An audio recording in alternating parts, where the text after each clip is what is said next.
बिस्मिल्लाहिर्रहमानिर्रहीम। अस्सलाम वालेकुम नाज़रीन, हमारी स्टूडियो प्रोग्राम फ़ैसले जी घड़ी। मां आहियां आफ्ताब मुगेरी। मां हमेशह चवंदो आहियां त फ़ैसला थियणु खपनि इन धरती लाइ ऐं धरती धणियुनि जे लाइ, जंहिं फ़ैसलनि सां घटि में घटि सिंध समेत पूरे पाकिस्तान खे फ़ाइदो रसी सघे। यकीनन ई अॼु इलेक्शन जो उहो फेज़ पूरो थियण जे बाद अॼु पंजाब जेको वॾो अहम सूबो आहे उते बि अॼु वज़ीर आला जे लाइ वोटिंग थी ऐं वोटिंग में तय थियो त ऐवान में मौजूदु मेंबरनि फ़ैसिलो कयो त मरियम नवाज़ ईंदड़ 5 साल जे लाइ वज़ीर आला पंजाब तौर ते अॼु वाज़ह तौर ते हलफ़ खणी ऐं वज़ीर जो ज़ाहिरी तौर पर तय थियो त अॼु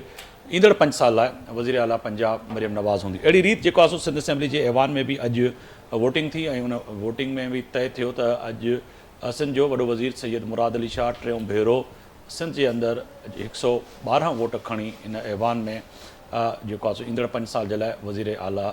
जो फ़ैसिलो अॼु थी चुको आहे। हलफ़ वज़ीर आला जे लाइ सुभाणे खणंदा। पर इन सां गॾोगॾु विफ़ाक़ जी ॻाल्हि कयूं त सदर आरिफ़ अलवी जेको आहे सो इन ऐवान खे जेको क़ानूनी आइनी तौर ते सदर ऐवान जे लाइ कॉल कंदो आहे इन खां इनकार करे छॾियो। पर क़ानून में इहा बि छिक मौजूदु आहे, इहा बि सहूलियत आहे त अगरि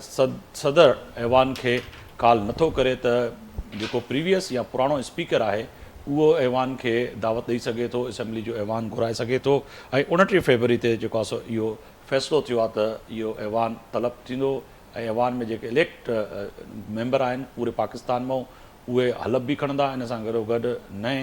वज़ीर आज़म यानी कि तय आहे त जेको हिमायती याफ़्ता आहे पाकिस्तान पीपल्स पार्टी ऐं न्यू लुक जो शहबाज शरीफ़ साहब बि हलफ़ खणंदो। अहिड़ी रीति सिंध जे अंदरि GDA वॾो अहम किरदारु अदा करे पई पंहिंजी सियासत में ऐं उन्हनि पोयनि ॾींहंनि में जहिड़ी रीति एहतिजाज कयो न सही हैदराबाद मोरो पर मुख़्तलिफ़ सिंध जे शहरनि में ऐं UIFA भी जेको आहे सो उन एहतिजाज में शामिल थी। इन सां गॾोगॾु पाकिस्तान तहरीक इंसाफ़ ऐं ॿियूं केतिरियूं सियासी धुरियूं जेके चवनि पियूं त असांजो वोट चोरी कयो वियो आहे उहे इन एहतिजाज में शामिल हुयूं। पर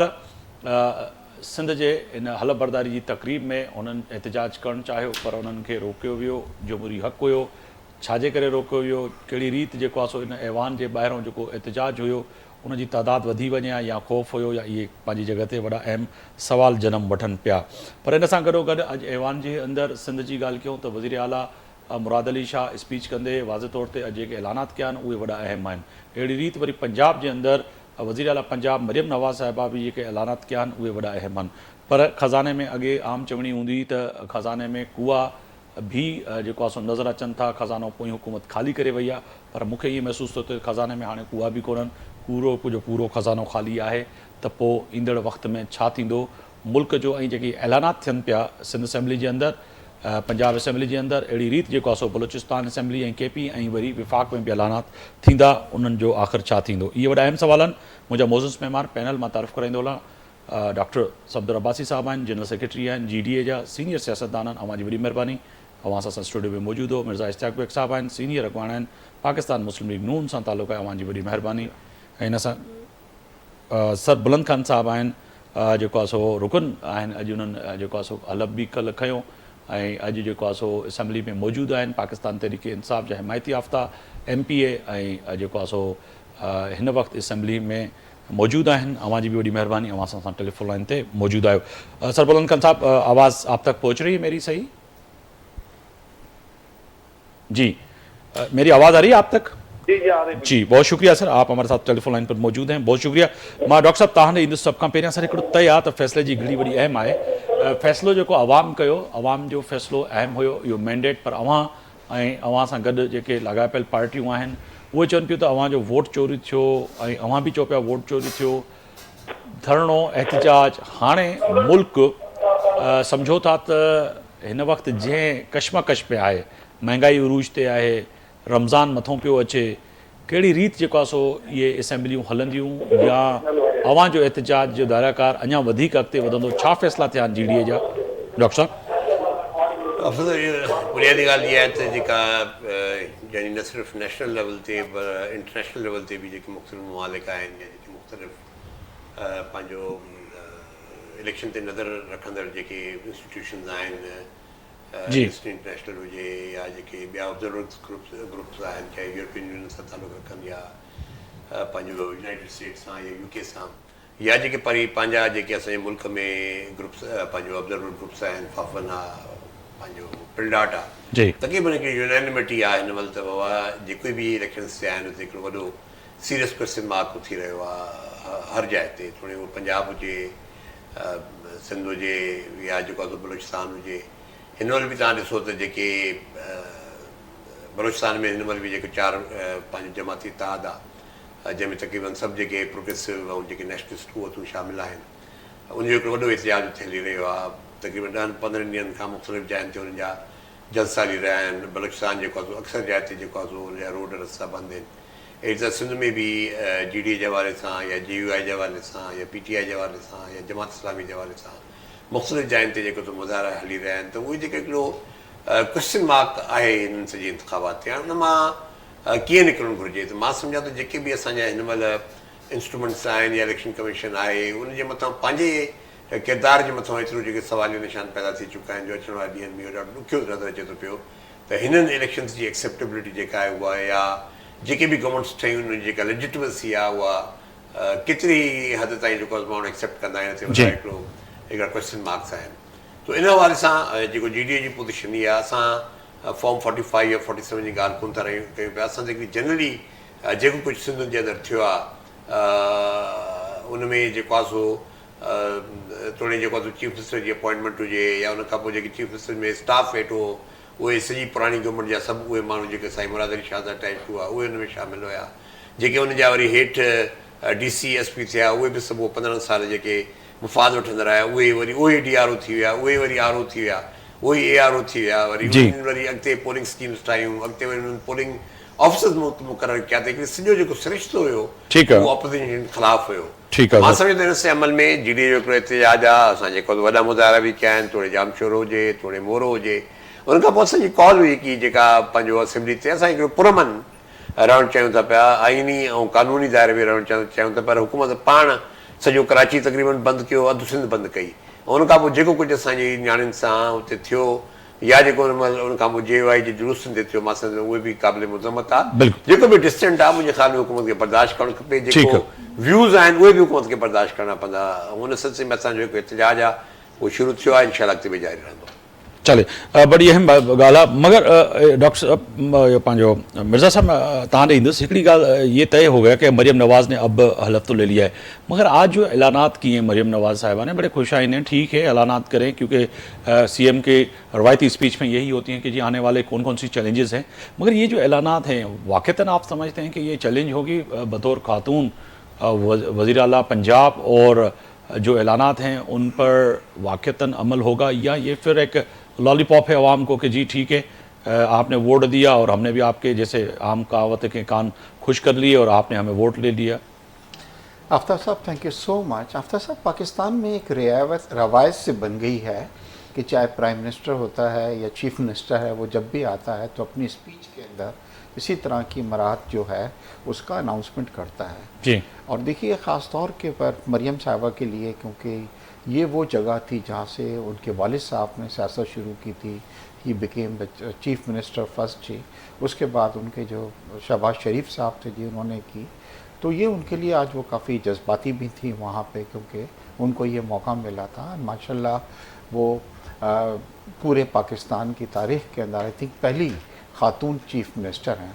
अच्छा ये एक बड़ा अच्छा इमेज भी पाकिस्तान का पोर्ट्रे होता है हमारे मुल्क से बाहर जो है ना सॉफ्टवेयर इमेज क्योंकि समहाउ यूरोप और अमेरिका में समझा जाता है कि ख़वातीन जो हैं पाकिस्तान में उनको बड़ा दबा के घरों के अंदर रखा जाता है और उनके साथ सही सलूक नहीं होता तो एक बड़ा अच्छा ये पाकिस्तान मगर मुस्लिम मुआशरे के लिए भी ये सोचा जाता है बहुत अच्छा है बिल्कुल बीबी जो थी माशाल्लाह उनका एक बहुत अच्छा फेस था बड़ा सॉफ्टवेयर इमेज उनकी वजह से पाकिस्तान का दुनिया की तरह होता था और अब मैं पूरी उम्मीद करता हूँ कि मरियम साहिबा जब आई हैं तो उनसे भी एक सॉफ्टवेयर इमेज पाकिस्तान का आ जाएगा कि वो पढ़ी लिखी हैं अब तक ये टू बी वेरी फ्रैंक देखिए इस वक्त हमारी मईशत जो है उसकी पोजीशन इतनी अच्छी नहीं है और आने वाली हुकूमत जो है उसके लिए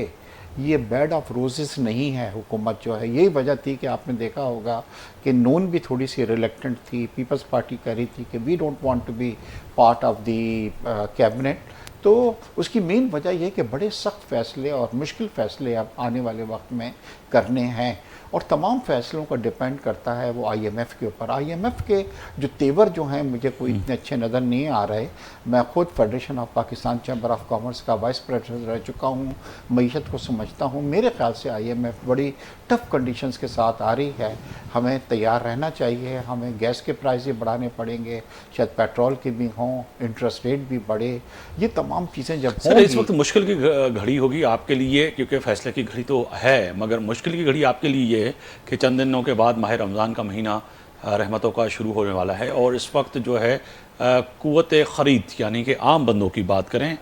उनसे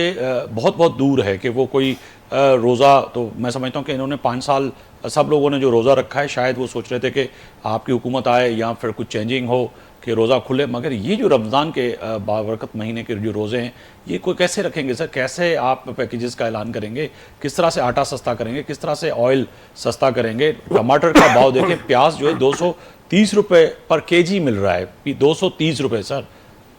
अफसर साहब देखिए, आपने बिल्कुल सही कहा कि रमज़ान में ऑलरेडी हमारा ये होता है कि चीज़ें बहुत ज़्यादा महंगी कर दी जाती हैं, क्योंकि जो प्रॉफिट जो है लोग वो ज़्यादा वो करने लगते हैं, और एक छोटी सी चीज़ होती है उसके ऊपर ज़्यादा वो प्रॉफिट रखते हैं। हुकूमत को देखिए, हुकूमत सबको तो सब्सिडी नहीं दे सकती है, वो देती है राशन के ऊपर, बट एक ख़ास तबका उससे जो है मुफीद होता है, but not the whole Pakistan. इस वक्त ये है कि हुकूमत को बड़ी सख्त चीज़ें ये करनी पड़ेगी, और उसके अंदर हमारे SIFC जो है वो भी शायद रोल प्ले करे, जिसमें जैसे आपने देखा है कि बड़ी सख्ती की गई डॉलर के उसके अंदर, तो डॉलर की पोजीशन जो थी वो सही हो गई। स्मगलिंग पे की गई तो स्मगलिंग पे हो गई। तो अगर हम थोड़ा सा इसके ऊपर भी, जो ट्रेडर्स हैं जो कि रमज़ान के महीने का इंतज़ार करते हैं कि जैसे रमज़ान आए चीज़ों को होल्डिंग कर ली जाए, फिर उसके प्राइसेस बढ़ा दिए जाएँ,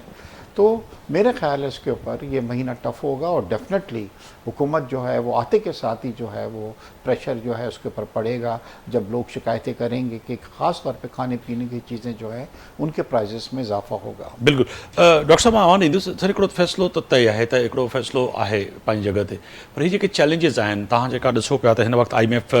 सां भी ॻाल्हि ॿोल करणी आहे, ऐं पाकिस्तान जी जेका इकोनॉमी आहे उहा हिन वक़्तु ॾाढी जेको आहे सो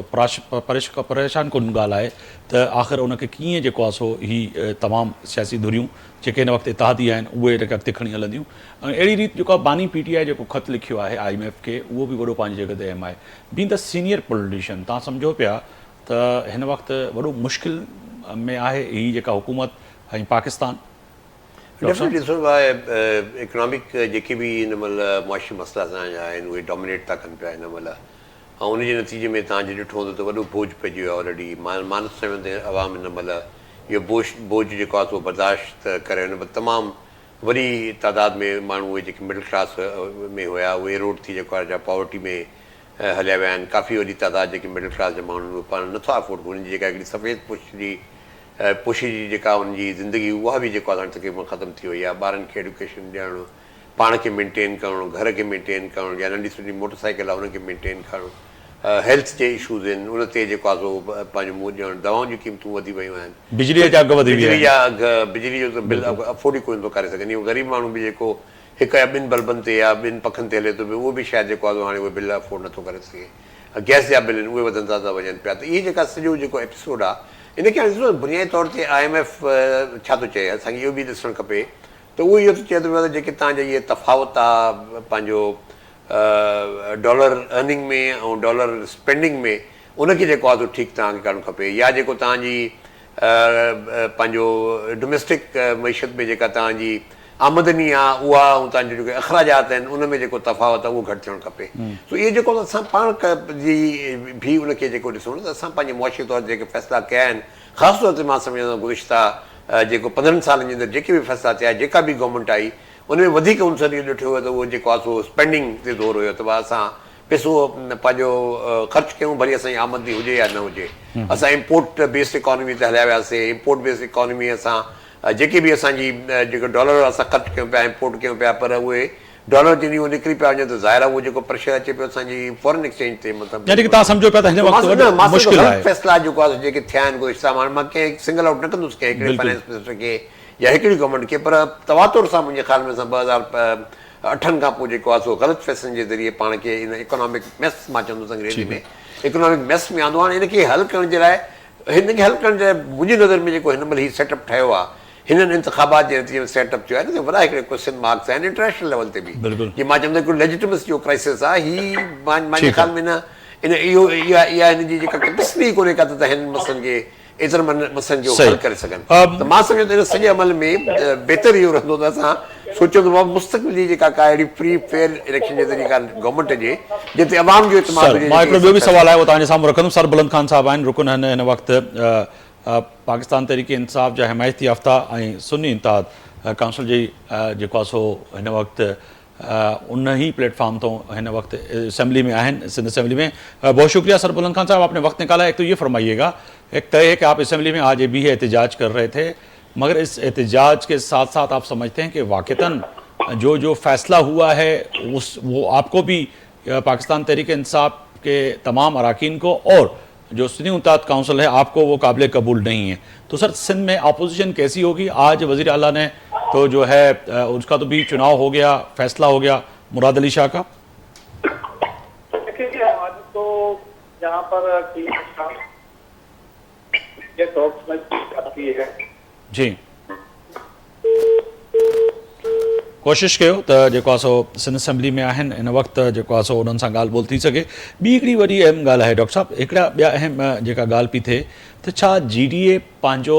वज़न ऐं पंहिंजी स्टैंड बरक़रार रखंदी या वरी फंक्शनली खे जेको आहे सो वापसि एक्टिव कयो वेंदो? जीअं ॻाल्हियूं ऐं वूमर जेके हलनि पिया, मुंहिंजे सवाल जो मक़सदु इहो आहे त घणनि माण्हुनि जे ज़हन में इहो अभाम बि आहे जेको हिकिड़ो सवाल पैदा थियो त पीर साहब शायदि फंक्शनली खे वरी फ़ाल करणु वञनि पिया, त इनखे थोरो मां सम्झां पियो चओ त तव्हां बोरी साहब इहा ॻाल्हि जहिड़ो ई हिन ॻाल्हि ते थियो न। अच्छा। पीर साहब त वज़ाहत सां इहा ॻाल्हि जेको आहे पंहिंजी प्रेस कॉन्फ्रेंस में बि ऐं पंहिंजी जेका हुनजी जामशोर में जेका हुनजी स्पीच थी हुन में इहा ई वज़ाहत कई त मूंखे चयो पियो त मां GDA खे टोड़ियां, पर जेको आहे मां हिन ॻाल्हि ते तयारु हूंदुसि। छा आहे कि मुंहिंजा दोस्त जेके GDA में मूंसां गॾु आया उहे मूंसां गॾु बीठा हुया। असां जेको आहे इहो यको इन सॼे अमल में जेको ख़ासि तौर पे जॾहिं केटेकर गवर्नमेंट ठही, केटेकर गवर्नमेंट खां पोइ इहो यकीन पीर साहब जे मथां मुख़्तलिफ़ तरीक़े मां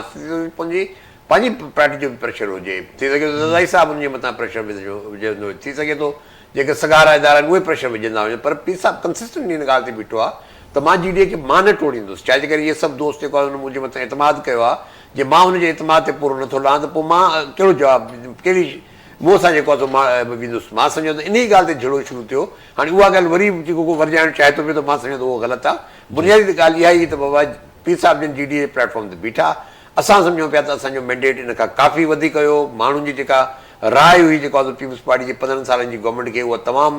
मुख़्तलिफ़ हुई। तमामु जेको आहे माण्हू जेका 15 सालनि जी गवर्नेंस खे एक्सेप्ट न पिया कनि, वॾो हिकिड़ो बोझ हो हिन जे मथां। पर कहिड़े अंदाज़ में जेको आहे जीअं मां तव्हांखे चयुमि त सॼी केटेकर सेटअप, सॼी DROs, ROs, पोलिंग ऑफिसर्स, पैसो पंहिंजो जेका अल्टीमेटली बैलेट पेपर्स बि हुनखे ॾिना विया आहिनि। तव्हां जे खोलींदो इहे सभु जेको आहे हल्का खुलंदा त उनखे ख़बर पइजी वेंदी त बाबा कहिड़े ज़रिए सां हल्का खुलंदा। उनजी जे वॾो अहम सवाल आहे। सर बुलंद खान आहिनि, कोशिश कईसीं त उन सां वरी राब्तो असांजो बहाल थी सके। सर बुलंद खान साहब, मैं जैसे सवाल कर रहा था आपके सामने, इस वक्त तो यकीन तौर पर ऐवान के अंदर वज़ीर आला मुराद अली शाह तीसरी दफ़ा के लिए उनका भी चुनाव हो गया, MQM अपोजिशन में होगी, आप लोग भी अपोजिशन में होंगे। क्या समझते हैं कि अब ये जो चंद लोग आप जो इस वक्त पहुँचे हैं, कैसी अपोजिशन होगी? सिंध के इशूज़ को कैसे लेके आगे बढ़ेंगे? देखिए जी, हम तो ये समझते हैं कि ये अपोजिशन का रोल अदा नहीं कर रहे हैं MQM वाले। अच्छा। जो MQM वाले हैं वो फ्रेंडली अपोजिशन का रोल अदा कर रहे हैं, कहीं भी अपोज नहीं कर रहे हैं और ना ही इश्यूज पे बात कर रहे हैं। तो हकीकी अपोजिशन जो है वो भी हमारी जमात है, सुन्नी इत्तेहाद काउंसिल। नहीं, मगर सर बुलंद खान साहब, आज आपने कैसे समझा कि वो फ्रेंडली अपोजिशन करे? क्योंकि मैं MQM का कोई बंदा तो नहीं, मगर मैं और नाजरीन समझना चाह रहे हैं, क्योंकि अब तो ऐवान में आज तो सिर्फ इलेक्शन था और कल से जब ऐवान शुरू होगा, जब अपोजिशन लीडर का फैसला होगा तो फिर अपोजिशन होगी। यानी कि आप आज ही कह रहे हैं कि उनकी अपोजिशन में से आपको लग रहा है कि वो फ्रेंडली अपोजिशन कर रहे हैं? बॉडी लैंग्वेज से ही पता चलता है कि कौन इस वक्त क्या चाह रहा है। जी ठीक है। इश्यूज के ऊपर आज भी अगर इलेक्शन हुए तो इलेक्शन के अंदर जो है हमारा ये मुतालबा है कि जो लोग फॉर्म 45 के हिसाब से अवामी वोटों से जीते हुए लोग हैं, पहले तो उनको नुमाइंदगी दी जाए। ये जो लोग आए हुए हैं जो फॉर्म 45 के जरिए नहीं आए हैं, जो फॉर्म 47 के जरिए आए हैं, जो रिग शुदा लोग हैं, जो जाली मैंडेट है, पहले तो इसका एहतसाब होना चाहिए ठीक है। मुझे पता है कि ज्यादातर जो इसके बेनिफिशियरी है वो खुद एमकेएम है। इन बेचारों ने, उनको पता ही नहीं था वो एमपीए बने, एमएनए बन गए, कराची के मैंडेट पे डाका डाला है। तो हम तो इनको अपोजिशन समझते ही नहीं, हम तो समझते हैं कि इन्होंने जो है मुकमुका की है कि आप अपोजिशन का रोल भी आप ले लें और हम हुकूमती बेंच पे बैठेंगे और दोनों आपस में मुकमुका करके अपने बेड गवर्नर में मजीद जो है वक्त में सवालत लेंगे और बाकी के अपोजिशन के लोग हैं वो फिर अपोजिशन का रोल अदा न करें। ये कि इन्होंने ये ज्यादती कर रहे हैं हमारे साथ, और हमारी जो रिजर्व की सीटें हैं वो भी हमें नहीं दे रहे। अच्छा, रिजर्व की सीटें भी आपको नहीं दे रहे, मगर इलेक्शन कमीशन थोड़ी देर तक फैसला आज आपका था होना था, वो अब तक क्या हुआ वो यकीनी नहीं आएगा फैसला इलेक्शन कमीशन की जानिब से कि वो आपको दे रहे हैं, मगर आप बता रहे हैं कि सिंध के अंदर आपको नहीं दे रहे। जी, अभी तक तो हमें ये दी नहीं है अभी तक जो हमें देना चाहिए, जैसे सब जमातों को दी है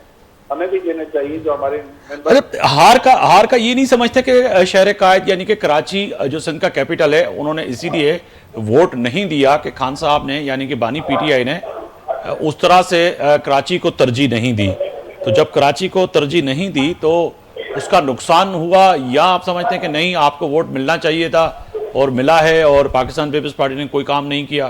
पीएमएलएन ने कोई काम नहीं किया विफाक में जो आखिरी इत्तेहादी थे? भाई हमारे पास फॉर्म 45 पड़े हुए हैं जो पोलिंग स्टेशन से पोलिंग एजेंट्स की साइन शुदा है जी, जो एमकेएम के, पीपल्स पार्टी के, नून के पोलिंग एजेंट्स ने उन पे साइन करके दिया है। वो लोग, वो फॉर्म 45 हमारे पास सारे मौजूद हैं और उस हिसाब से हम जीते हुए लोग हैं। हम ये नहीं कह रहे हैं कि हम जो है हम क्लेम कर रहे हैं, हम तो एविडेंस कर रहे हैं। तो कोई आए हमारे साथ एविडेंस शेयर करे, कोई हमारी सुने, और इलेक्शन कमीशन ने भी सिर्फ साथ ही ट्रिब्यूनल की तरफ हम सबको भेज दिया जो हमारे जो अफेक्टिव है।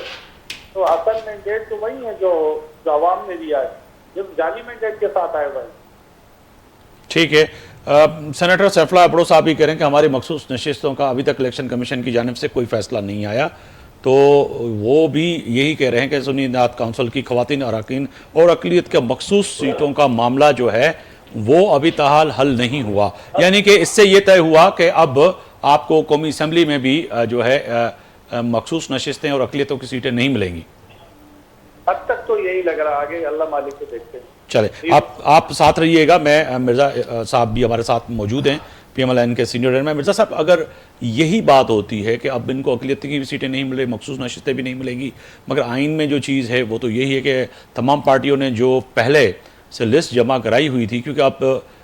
जो है ये सुन्नी इत्तेहाद काउंसिल में चले गए तो उससे जो है सीटों की शायद उन्होंने पहले तो लिस्ट नहीं जमा कराई होगी, मगर ये अभाम पैदा होगा आगे जाके, ये एक बड़ा मसला होगा ऐवान के अंदर, एक तगड़ी अपोजिशन होगी। तो क्या आप समझते हैं कि आपको ये जो 92 के करीब करीब और इससे ज़्यादा जो लोग मौजूद होंगे कि इस नेशनल असम्बली को चलने देंगे ये लोग?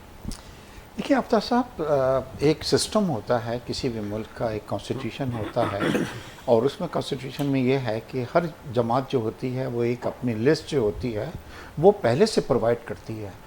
और उसके अंदर कोई बात में रद्दो बदल भी आप नहीं कर सकते। जैसे कल अगर आप कहें कि जी वो नीचे वाले को आप ऊपर ले आएँ तो you can not do it, according to serial number आपको देनी पड़ती है। पीटीआई ने इस तरह की जमात के तौर पे तो इलेक्शन लड़ा नहीं। अब जब बाद में जो उन्होंने जमात सुन्नी तहरीक को ज्वाइन किया है उन्होंने कोई लिस्ट सबमिट नहीं की, तो आप ये किस तरह कह रहे हैं कि हमारे साथ ज्यादती हो रही है जी? ना आपने उनको लिस्ट दी, फिर भी देखिए कोर्ट्स मौजूद हैं, हर चीज़ के लिए आप जाइए कोर्ट के अंदर, उनको बतलाएं कि जी ये चीज़ है and there is a possibility. लोग कह रहे हैं कि शायद रिलैक्स उनको कोई रिलीफ वहाँ से कोर्ट से मिल जाए। अब जहाँ तक अभी आप जो जिक्र कर रहे थे, देखिए मेरा ख़ुद ताल्लुक़ कराची से है, मैं सिर्फ ये पूछना चाहता हूँ अपने भाई से कि क्या कराची में पीटीआई ने कोई एक प्रोजेक्ट का मुझे वो नाम बतला दें कि सर ये प्रोजेक्ट था, ये हमने किया, तो मैं समझूंगा कि जी लोगों ने उनको इसलिए वोट दे दिए। Number one. दूसरी चीज़, प्राइम मिनिस्टर इमरान खान साहब आप यकीन करें कि एक रात कराची में आके नहीं रुके। जो वो कहते हैं कि जी हमारे 16-17 वोट्स जो थे कराची से उनको मिले थे, एक रात उन्होंने स्पेंड नहीं की, क्योंकि उनको शायद किसी ने ये कहा था कि जी उस शहर में जो समंदर के करीब है आपके लिए रात स्पेंड करना नहीं, मगर दुनिया के कई ममालिक में जाके जो समंदर के करीब कैपिटल थे, या शर्त है, उन्होंने तो कयाम किया है। तो ये मुझे बतलाएं कि कराची वाले जो हैं कि क्या ये इसके बावजूद, अच्छा अब आप जो इल्ज़ाम लगा रहे हैं, लास्ट इलेक्शंस में भी आपने ये कहा था ये 35 पंचर जो हैं हमारे पीटीआई वालों ने कहा था कि हमारे लग गए हैं। बाद में जब बात कमीशन ने उसको इन्वेस्टिगेट किया तो कहने लगे नहीं ये it was a political statement थी। अब आप ये कह रहे हैं कि सर इस बार भी ज़्यादती हुई है, चलें हुई है, मैं आपसे इसको डिनाई अगर नहीं भी कर रहा हूँ। एमक्यूएम वाले ये कहते हैं कि जनाब ये बतलाइए 2018 में आपने हमारी सीटें उठा के इनको दे दी थी, वो तो अमानत के तौर पे हमने दी थी, अब हमारी अमानत वापस आप कर दें, आपने दे दी हैं। फिर भी उसके बाद आप इलेक्शन कमीशन में जाएं, अगर आपके पास फॉर्म 45 हैं उसको लेके जाइए, अपने आप को प्रूव करें। और अदालतें हैं, इलेक्शन ट्रिब्यूनल के बाद जो है आप सुप्रीम कोर्ट में भी आप उसके अंदर जा सकते हैं। ठीक है। इससे पहले भी लोग गए थे और लोगों को रिलीफ मिला है उससे, मगर असेंबली का बाइकआउट करना, काम नहीं करने देना, ये तमाम चीजें आज आप देखें कि सदर पाकिस्तान आरिफ अलवी ने असम्बली वापस कर दी। उन्होंने भी यही कहा कि अनसर्टेनिटी हो रही है जी। इससे सर हमारी मईशत जो है वो डिस्टर्ब हो रही है, हमारा स्टॉक मार्केट जो है वो डिस्टर्ब हो रही है। तो मेरे ख्याल से सर अनसर्टेनिटी नहीं होनी चाहिए और मईशत जो है। सरबुलंद खान साहब आप जवाब दें तो फिर मैं डॉक्टर साहब की तरफ जाऊंगा, अगर आप इस पर रिस्पॉन्स करना चाहें, क्योंकि उन्होंने बड़े मिर्ज़ा साहब ने बड़े नुक्ते और बड़े सवालात उठाए। जी आवाज़ आ रही है मेरी? जी जी जी सरबुलंद खान साहब आवाज़ आ रही है मेरी?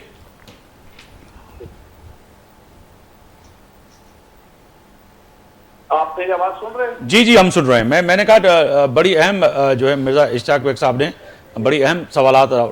रेज किए हैं, खासतौर पर बानी पीटीआई के हवाले से और आपकी पार्टी के हवाले से। देखिए जी, हमारा तो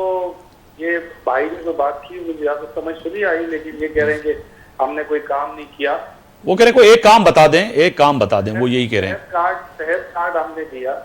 और पाकिस्तान की सबसे 2 बड़े सूबे जो हैं, पंजाब से ले और के उसके बाद हिंदुस्तान को भी मिला, और इसके अलावा जो है एहसास प्रोग्राम इसको हमने कोशिश करो आवाज़ अच्छे। सरपंच साहब आप थोड़ी जगह चेंज कर दें, आई थिंक आप इस वक्त असेंबली के अंदर हैं तो वहाँ पे सिग्नल का इशू होता है, तो आवाज़ हम तक सही नहीं पहुँच पा रही आपकी। अगर आप थोड़ी सी जी अब आप बेहतर हुई है जी। नहीं जी नहीं बेहतर हुई, कोशिश करें कि आपकी आवाज़ हम तक पहुँचे। डॉक्टर साहब ॿियो हिकिड़ो वॾो सवाल अहम पैदा थिए थो त हिन वक़्तु अपोज़िशन यकीनन ई वॾी अहम आहे पाकिस्तान जे अंदरि, पर इन सां गॾोगॾु GDA पंहिंजी हार सिर्फ़ु इहा पई सम्झे त धांधली थी आहे या का ॿिया बि कारण हुया, ऐं जहिड़ी रीति जेको आहे सो पीर साहब जलसे में चयो त असांखे पहिरियां खां ई ख़बर हुई त हीअ इलेक्शन खपी चुका आहिनि, इन जे लाइ असां जलसा ऐं जुलूस न कयासीं। त पोइ इन में हिकिड़ो ॿियो बि सुवाल पैदा थिए थो त हिन वक़्तु पोइ जलसनि ऐं जुलूसनि करण जी ज़रूरत ई छा आहे जॾहिं पहिरियां खां इहा ख़बर हुई? वैसे ॾिसो हुन में पीर साहब ॿी ॻाल्हि बि एक्सप्लेन कई त उन इहा ई चई त असां उनजे बावजूदि जेको आहे सो इन ॻाल्हि जी ख़बर हूंदे बि असां सिस्टम खे एक्सपोज़ करणु पिया चाहियूं, ऐं असां बाक़ाइदे जीअं तव्हां ॾिसो त हिकिड़ो मुतबादिल ठाहे, हिकिड़ी इतिहाद ठाहे असां जेको आहे सो इलेक्शन विढ़ियासीं। ख़ासि तौर ते जेके 4 डिवीजन्स आहिनि, 5 डिवीजन्स जेके इंटीरियर सिंध जूं आहिनि, उते जेको आहे सो GDA JUI, उते असां मुस्लिम लीग बि बशीर अहमद साहब जी सीट बि हुई, हुननि जा ॿिया सीटूं बि हुयूं। सो JUI बेसिकली GDA ऐं JUI गॾिजी असां इलेक्शन विढ़ियासीं हुते। उन में किथे किथे असां मुस्लिम लीग खे बि सपोर्ट कयोसीं, ऐं जेका भरपूर इलेक्शन थी। तव्हां अॼु ॾिसो त इलेक्शन में असांजा कैंडिडेट जेको आहे सो 1.25 लख वोट वठी 80,000 90,000 वोट वठी बि जेको आहे उनखे शिकस्त थी आहे। त असां ज़रूरु चाहींदासीं त इन जो छा कारण हुयो। ॻाल्हि इहा आहे त पहिरीं ॻाल्हि त पीर साहब पंहिंजी तकरीर में इहा ॻाल्हि बि चई त बाबा असां सिस्टम खे असांखे इहो हुयो त बाबा बॉयकॉट कयूं, पर असां सिस्टम खे एक्सपोज़ करणु पिया चाहियूं, तंहिंजे करे असां हिकिड़ो मुतबादिल ठाहे जेको आहे सो असां विढ़ियासीं इलेक्शन। उन खां पोइ सिस्टम एक्सपोज़ थी चुको आहे, सिस्टम एक्सपोज़ थी चुको आहे। उनजे मथां जेके जितनि जी मां तव्हांखे पहिरियों एक्सप्लेन कयूं त नेशनल इंटरनेशनल लेवल ते जेको आहे सो हिन महिल जेको आहे सो शदीद क़िस्म जा तहफ़ुज़ात आहिनि सॼी इलेक्शन प्रोसेस ते। हाणे सवाल ई थो पैदा थिए त बाबा छा जेको आहे इहो हक़ बि नथा रखूं त असां हुन ते एहतिजाज कयूं। त असां एहतिजाज जी मां तव्हांखे ॿुधायां त तमामु क्लियर आहियूं असां सॼी GDA जी लीडरशिप पीर साहब समेत, त जेको आहे असांजो एहतिजाज क़ानूनी रहंदो, आइनी रहंदो, पुरअमन रहंदो। हाणे हिते बि तव्हांजे ॾिसो त पहिरें ॾींहं खां वठी असां 2 वॾा धरना कयासीं। हिकिड़ो असां जामशोरे में जिते M9 सुपर हाईवे ब्लॉक थियो, कोटरी पंहिंजो जामशोरो बाईपास ब्लॉक थी, या वरी मोरे में जेको नेशनल हाईवे ब्लॉक थियो, किथे बि को हिकिड़ो पतो बि न टुटो। ऐं जीअं तव्हां JUI जा मुसलसल तव्हां हुनजा चार्ज ॾिसो त किथे बि का ॻाल्हि कोन थी। कराची में जे पाण जेके एडमिनिस्ट्रेशन इंतज़ामिया ख़ास मूंखे सम्झ में कोन आहे, ब्रिगेडियर हारिस नवाज़ साहिब जे आख़िरी 2-3 ॾींहं आहे उनजा जेके लेक्चर आहिनि मुख़्तलिफ़ ज़ावियनि सां जेको टेलीविज़न ते ॾींदो रहियो आहे, त उन कयो छा आहे उन ॾींहुं अचे जे शायदि असांखे छॾींदा, असां एहतिजाज करे प्रॉब्ली 2-3 कलाकनि में हलिया वञूं हा, पर तव्हां सॼो ॾींहुं सॼी किताब डिगरोड बंदि रखियो। तव्हां ॻाल्हियूं पहिरियों थियूं इंतिज़ामिया सां? बिल्कुलु GDA जा जेके पंहिंजो वफ़द मां हुन में कोन उन कॉन्टेक्ट कयो, उनखे असां ॻाल्हि बि थी, उन चयो असां तव्हांखे सुबुह जो जवाबु ॾींदासीं, पर हुनजो जवाबु कोन आयो। हुन में जेका कंटेनर केयर शइ बंदि करे जीअं सरदार रहीम साहब आहिनि ऐं ॿिया सरदार रहीम साहब जी मुलाक़ात थी, राशिद सुमरी साहब जिन जी राब्ता हुया। सो हुननि सॼी कोशिशि कई त बाबा तव्हां असांखे छॾियो, असां पुरअमन अंदाज़ में डिस्कस करे उते एहतिजाज करे असां हलिया वेंदासीं, पर सॼो कंटेनर रखी जेको आहे सॼे सिंध असेंबली खे बंदि कयो हुयो। सॼो जेको नर्व सेंटर आहे मां सम्झां कराची जो जेको सॼो सेंट्रल पंहिंजो सॼो बिज़नेस सेंटर आहे उहो तव्हां सॼो बंदि कयो। तव्हां शारा फैसिलिटी ब्लॉक कई, तव्हां पंहिंजो मोटरवे टोल प्लाज़ा ब्लॉक करे पूरी M9 खे तव्हां ब्लॉक कयो, गगर फाटक ते जेको आहे ब्लॉकेज करे पूरी तव्हां जेको आहे नेशनल हाईवे ब्लॉक जेको एडमिनिस्ट्रेशन पाण कयो, असां त कोन कयोसीं। पर उनजे नतीजे में जेको कुझु थियो मां सम्झंदो क़ाबिल मुज़म्मत आहे। न्याणी जे मथां जेको आहे जहिड़े अंदाज़ में तव्हां हुनखे गिरफ़्तार कयो, जहिड़े अंदाज़ में लाठी चार्ज थी, जहिड़े अंदाज़ में जेको आहे हुते पुलिस जेको आहे पंहिंजो जेको आहे ज़्यादती कयूं JUI जे जुलूस ते, राशिद सुमरो पाण हुन में ज़ख़्मी थियो। त इहे चवण जो मक़सदु आहे तव्हां पाण इन सिचुएशन खे ख़राबु कयो आहे। असां हाणे बि कॉल आहे सुभाणे जी, असां हर प्रेस क्लब ते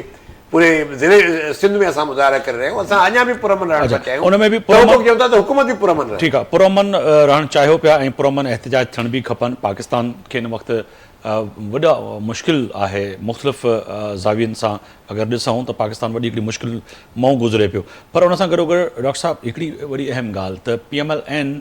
वफ़ाक़ में हुकूमत ठाहे पई, यकीननी हिन वक़्तु वज़ीर आज़म शहबाज शरीफ़ कैंडिडेट आहे पाकिस्तान पीपल्स पार्टी PMLN जो। मरियम नवाज़ पहिरियों दफ़ो औरत जेको आहे सो वज़ीर आला पंजाब थी आहे। अवां भी मोहतरमा बेनज़ीर भुट्टो शहीद जा पुराणा साथी आहियो ऐं हुन सां रहियो, ऐं उहा पहिरीं हिकिड़ी इस्लामी दुनिया जे मुल्कनि जी वज़ीर आज़म बणिजी। हिकु त मरियम नवाज़ जे अॼु इन चुनाव खे या इन पार्टी जे फ़ैसिले खे अवां कीअं पिया ॾिसो, GDA कीअं पई ॾिसे, ऐं प्लस में अगरि अॻिते हली वज़ीर आज़म नवाज़ शरीफ़ साहब शहबाज शरीफ़ साहब थिए पियो त पोइ तव्हांजा जेके इहे तहफ़ुज़ात आहिनि,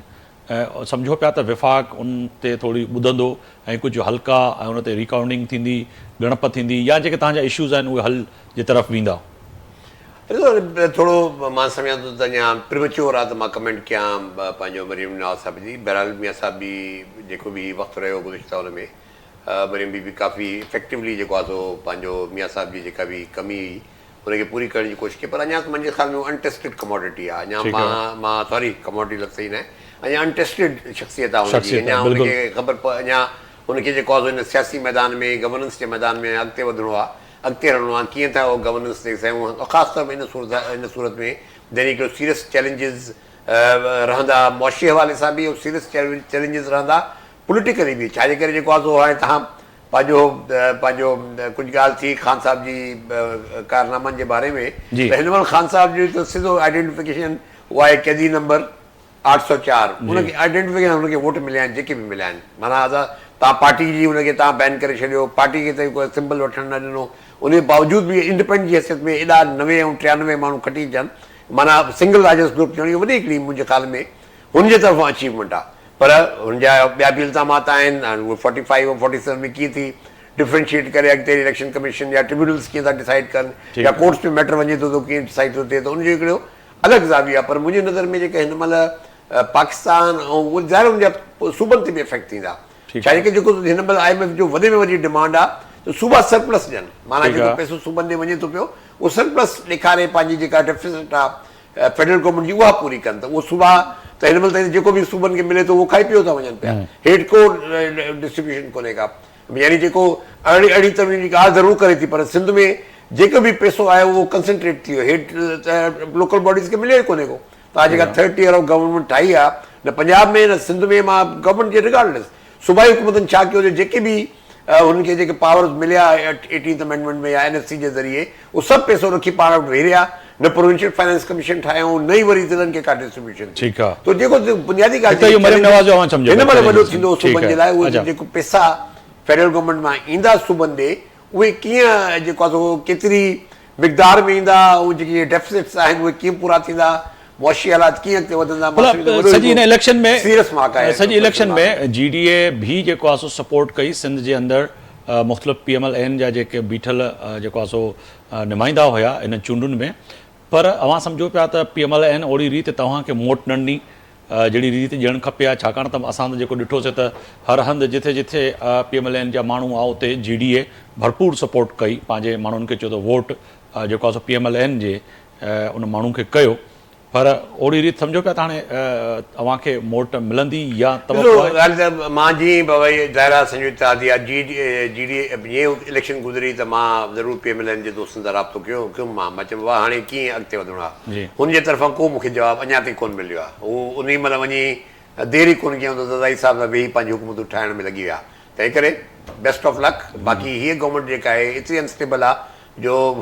सभिनी खां पहिरीं त ज़दाई साहिब जी इन ॻाल्हि खे कमेंट नथो करे त उहो फेडरल गवर्नमेंट में नथो वञणु चाहे, उहो माना हू पंहिंजा स्टेक्स ओपन थो रखणु चाहे, हू पंहिंजी जेके ऑप्शन्स आहिनि उनखे ओपन थो रखणु चाहे। त हाणे केतिरी देरि लाइ शहबाज शरीफ़ साहिब जी गवर्नमेंट हलंदी न सही अमल में, इहो त हाणे वक़्तु ॿुधाईंदो। सही। मिर्ज़ा साहब फिर तय है कि ये तो PMLN ने तो फिर आसान जिसको अल्फाजों में कहें कि GDA के साथ धोखाई कर दिया कि इलेक्शन के बाद जैसे डॉक्टर साहब बता रहे हैं कि कम से कम राफ्ता होता, राफ्ते का फुकदान था, या जो बशीर मेमन साहब हैं जिसके ऊपर जिम्मेदारी थी कि हलदास कोहिस्तानी साहब उनके ऊपर जो जिम्मेदारी थी, जो बातचीत कर रहे थे PTI के हिमायती याफ्ता जो लोग थे वो तो इलेक्शन लड़ रहे थे, मगर GDA ने सिंध के अंदर भरपूर सपोर्ट की आपके जो है उन लोगों को, मगर उसके बावजूद आपने कोई मुस्बत जवाब नहीं दिया कि चले जी आपके साथ कुछ हुआ है, इस पर भी हम बात करेंगे, आपके साथ ही हैं और आपको साथ लेके चलेंगे। अफसर साहब मैं आपको बतलाऊं कि मुझे लोकल लीडरशिप का नहीं मालूम, मगर शहबाज शरीफ साहब हमारे पीर साहब की बहुत इज़्ज़त करते हैं, और आप यकीन करें कि जब भी वो कराची आए उन्होंने मेक श्योर किया कि वो खुद जाएं और उनसे मिलें और उनकी खिदमत में हाजिर हों और तमाम चीज़ें। मुझे नहीं मालूम कि लोकल लीडरशिप का क्या हुआ, क्योंकि आई थिंक जब वो नहीं हुआ तो काफ़ी लोग कुछ डिसऑर्टेंड बहुत ज़्यादा हुए, और बट मैं जानता हूँ मियाँ नवाज शरीफ साहब और शहबाज शरीफ साहब बहुत ज़्यादा इज़्ज़त करते हैं पीर पगाड़ा साहब की, कभी उनको वो अकेला नहीं छोड़ेंगे इंशाल्लाह। दूसरी अभी जैसे आप जिक्र कर रहे थे, देखिए यहाँ पे मैं केयरटेकर गवर्नमेंट को भी आई मीन अप्रिशिएट करूँगा, ख़ास तौर पे पंजाब की, कि मोहसिन नकवी साहब जो थे वो जो बहुत अच्छा काम करके गए, शहबाज शरीफ के साथ उन्होंने बड़ी मेहनत की है और जो सेट किया है बार वो बहुत हाई किया है। तो अब मरियम साहबा के लिए भी बड़ा मुश्किल होगा कि वो तमाम चीज़ें करना, और अगर सपोज़ इन केस कि मरियम साहबा नहीं डिलीवर कर सकती हैं तो इसका बड़ा नुकसान होगा क्या कहते हैं पाकिस्तान मुस्लिम लीग नून को, पंजाब के अंदर जो एक बड़ा प्रोविंस है। जैसे आपने देखा है कि वहाँ पे नून की ग्रिप जो है वो नहीं रही जो आज से पहले थी, तो अब की पूरा डिपेंड करता है कि मरियम साहब डिलीवरी थी। सर इंतकामी सियासत होगी या नहीं होगी, क्योंकि इंतकाम जो है बड़ा लेना इस्लाम में भी, शरीयत में भी, वैसे भी माशरे में नहीं लेना चाहिए, मगर जो इस वक्त सूरत हाल नज़र आ रही है, जो मुख्तलिफ लोग कह रहे हैं और ख़ास तौर पे मरियम बीबी के लिए कि वो दिल में रखती हैं इंतकाम ज़रूर लेंगी, तो इंतकामी कार्रवाई होगी, क्या होगा? नहीं आफ्ताब साहब, देखिए मैं आपको बताऊं कि मरियम साहबा भी कह चुकी हैं, शहबाज साहब भी कह चुके हैं कि हम कोई इंतकामी कार्रवाइयों पे बिलीव नहीं करते। देखिए इंतकामी कार्रवाइयों का नुकसान हुआ है, पार्टी को नहीं हुआ, शख्सियत को नहीं हुआ, मुल्क को हुआ है। आज हम कहाँ पहुँच गए, हम तो जनाब डिफ़ॉल्ट से इतने करीब थे कि बिल्कुल लग रहा था कि हम किसी वक्त भी डिफ़ॉल्ट कर जाएंगे। और अभी भी देखिए कि जब हम तैयार बैठे हुए हैं कि IMF के पास नया प्राइम मिनिस्टर जाएगा, इमरान खान साहब ने जो बयान दिया है, ये कोई मुहिब वतन जो है शख्स जो है वो नहीं दे सकता कि जी उनको आप कह दीजिए कि पाकिस्तान को जो है वो लोन नहीं दिया जाए, क्योंकि देखें आपकी दुश्मनी किसी पॉलिटिकल पार्टी से नहीं, आप पाकिस्तान से करना है। कल अगर पाकिस्तान डिफ़ॉल्ट करता है, पाकिस्तान श्रीलंका बनता है, तो उसका नुकसान जो है वो आवाम को होगा, किसी को नहीं। तो खुदारा इस तरह की वो नहीं करें जिसका नुकसान जो है वो पाकिस्तान। सर दूसरा अहम सवाल, बिल्कुल वाइंड अप की तरफ जा रहा हूँ, अहम सवाल ये होता है कि क्या शहबाज शरीफ साहब ओथ लेने के बाद ये तमाम सियासी जमातें और ख़ास तौर पर GDA के जो इस वक्त तहफ़्फ़ुज़ात हैं मुख्तलिफ़ हलकों पे, उस पर तवज्जो देंगे, या फिर पीपल्स पार्टी से आप लोग इत्तेहादी बनकर और अपनी हुकूमत चलाने के लिए कोई ना कोई मुफाहमत के दस्तरखान पे बैठ के साइन कर लेंगे और GDA के जो तहफ़्फ़ुज़ात हैं या दीगर सियासी जमातों के वो वहीं के वहीं रह जाएंगे? नहीं, आप देखेंगे कि जिस तरह पीपल्स पार्टी ने भी ख्याल शायद PTI को ये कहा था कि जी आप हमारे से मिलें, मगर जब उन्होंने ये कह दिया कि हम चोरों के साथ बैठ के बात नहीं कर सके तो बात वहाँ पे ख़त्म हो गई। मुझे और GDA तो नहीं कह रही है, क्योंकि इस वक्त ऑफिशियली स्टेटमेंट जनरल सेक्रेटरी हैं GDA के डॉक्टर साहब, वो तो बैठे हुए हैं, वो तो कह रहे हैं कि हम हर ऐसे ही डॉक्टर साहब हर फोरम पे बनने तैयार है। मैंने आपको कहा है, हमने देखिए इस वक्त क्योंकि देखिए लास्ट 2013 से ये कुछ सिंध में हो रहा है जी कि जी किसी जो है ना तरीके से जो है ना वो इक़्तिदार जो है ना रज़ाई साहब के हवाले कर दिया जाता है। अब हमने 2018 के अंदर भी मसलन जैसे GDA तब 2017 में GDA अब कायम हुआ, तो उसके बाद 2018 की जो रिजल्ट आए तो उसमें 14 सीटें हमें MPA की मिली और 3 सीटें कौमी असेंबली। लेकिन हमने फोरम नहीं छोड़ा, हम फोरम में गए, हमने अपना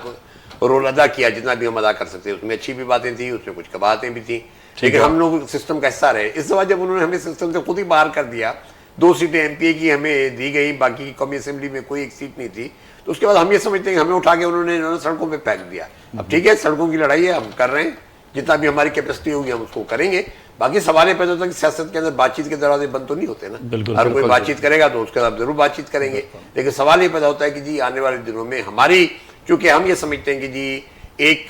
बहुत बड़ी कॉन्स्पिरेसी के जरिए हमें जो है ना पार्लियामेंट से बाहर किया गया है, और उस पार्लियामेंट से अब हमें बाहर किया गया है, तो अब हमें क्योंकि आपने खुद उठा के ना रोडों और रस्तों पे भेज दिया है, और तो हम अपना जो ना रोड और रस्तों की जो सियासत होती है वो करेंगे, और इसमें हमारे साथ जितने भी हमारे इत्तेहादी हैं उनको साथ लेके चलेंगे। बाकी रहा सवाल सियासत है, सियासत के अंदर कोई बातचीत करेगा तो क्यों नहीं बातचीत करेंगे। मगर आप समझते हैं कि अगर प्राइम मिनिस्टर आते हैं, बातचीत करते हैं, तो आप समझौता तां ॻाल्हाइण लाइ तैयार हूंदो, पर जेके मुंहिंजी नज़र में अञा प्रीमैच्योर आहे न, मुंहिंजे ख़्याल में हिनमल ताईं जेको आहे सो PMLN जी पर्टिकुलरली ॻाल्हि कयो था पिया, जी मां PMLN ठहे थी पई, त उनजी पर्टिकुलरली ॻाल्हि कयो त हू त हाणे रज़ाई साहब इत्तेहादी न, रज़ाई साहब छो चाहींदो असां सां ॻाल्हाइनि, पर इहो त हिकिड़ी प्रीमैच्योर डिस्कशन आहे मुंहिंजे नज़र में, जॾहिं वक़्तु ईंदो त उन ते बि गौर कंदासीं। आफ्ताब साहब, मैं थोड़ा सा एक लफ्ज़ ऐड करूंगा कि देखिए जो सिंध में हुआ है उसकी बेनिफिशरी जो है वो नून तो नहीं है ना, उसका फ़ायदा नून को तो नहीं हुआ है, मतलब इस चीज़ का, बट नोइंग शहबाज शरीफ साहब और जो उनकी इज़्ज़त जो है पीर साहब के लिए, मुझे पूरी उम्मीद है इंशाल्लाह शहबाज शरीफ साहब आएंगे और जो भी ग्रीवेंसेस हुकूमत कर सकती है वो डेफिनेटली उसको मीट करेंगे। सही। डॉक्टर साहब, वाइंड अप जी तरफ सां फ़ैसिले जी घड़ी छा थींदो? तव्हां पिया चओ त हाणे प्रेस क्लब जेके आहिनि ज़िलनि जूं शहरनि जूं, उन्हनि जे साम्हूं GDA जा जेको कारकुन एहतजाज कंदा रहिया, PTI ऐं जमात इस्लामी, असां 4 जेके GDA पज़ाते ख़ुदि हिकु अलायंस आहे, टे ॿियूं पार्टियूं असां जेके एग्रीव्ड आहिनि इलेक्शन प्रोसेस सां, ठीकु आहे, इहे सभु असांजो फ़ैसिलो आहे। असां सुभाणे कराची प्रेस क्लब ते बि, हैदराबाद प्रेस क्लब ते बि, सखर प्रेस क्लब ते बि, ऐं सॼे ज़िलनि जी प्रेस क्लब, इवन किथे तालकनि जी प्रेस क्लबनि ते बि सुभाणे इंशाअल्लाह ताला भरपूर क़िस्म जा